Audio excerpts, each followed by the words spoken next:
बजाते बांसुरी बजाते बजाते कहता, शेरवा साहिबा देखना इनको, ये क्या खा रहे हैं, अब दिखा दिखा के खा रहे हैं और कपड़ों से छिपा के खा रहे हैं। कि इनको जरा ध्यान से देखते जाओ। और उसके बाद फिर वो कहता है कि एक बात और देखना, जिस मकान में रह रहे हैं ये भी मिट्टी का,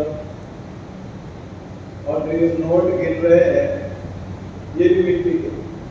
अब जरा आप भी सोच के देखना कि नोट बनते कागज से, और कागज आता कहाँ से, पेड़ों से, और पेड़ कहाँ से आते, जमीन से, और जमीन मतलब मिट्टी। तो नोट मिट्टी के, और जो घर बनाया जाता है ईंटों से बनता है, ईंटें कहाँ से आती हैं, मिट्टी से। सीमेंट मिट्टी से आ रही है, लोहा निकल रहा है जमीन से, वो भी मिट्टी से आ रहा है। और जो लकड़ी है आपकी जो लगाई जाती है वो भी पेड़ से आती है, पेड़ जमीन से उग रहा है। तो मिट्टी का घर, मिट्टी के नोट, और जो हम खा रहे हैं वो सब्जियां, वो भी तो मिट्टी से उग रही हैं, तो खा रहे हैं मिट्टी। और शरीर किसका है, मिट्टी का। और आदमी मिलता है कहाँ, मिट्टी में। और जब पैदा हुए थे 1-1.5 किलो के थे, और जिस दिन मरे उस दिन 100-150 किलो के हो गए। क्या खाया था, मिट्टी खा करके 150 किलो के हो गए। और जिस दिन जाकर के अंत हुआ, मिट्टी में जाकर के मिल गए।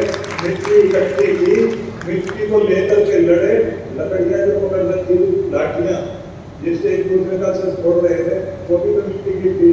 और जिस गाड़ी पर बैठकर चल रहे थे वो भी मिट्टी से आई थी, अकड़े भी यही। और इसी मिट्टी में पैदा हुए, इसी में खेलते रहे, इसी में देखते रहे। ये मायापुर का मेला है, बाजीगर की बजी बांसुरी मायापुर के मेले में, कि ये मायापुर का मेला है, बांसुरी बज रही है, तमाशा चल रहा है, दुनिया खेल रही है। मिट्टी की दुनिया, मिट्टी में रहने वाले लोग मिट्टी खा करके जी रहे हैं, मिट्टी ओढ़ बिछा रहे हैं। कपड़े भी वहीं से आते हैं ना, कपास से। कपास कहाँ पैदा होती है, पेड़ से, पौधे से निकलती है। पौधा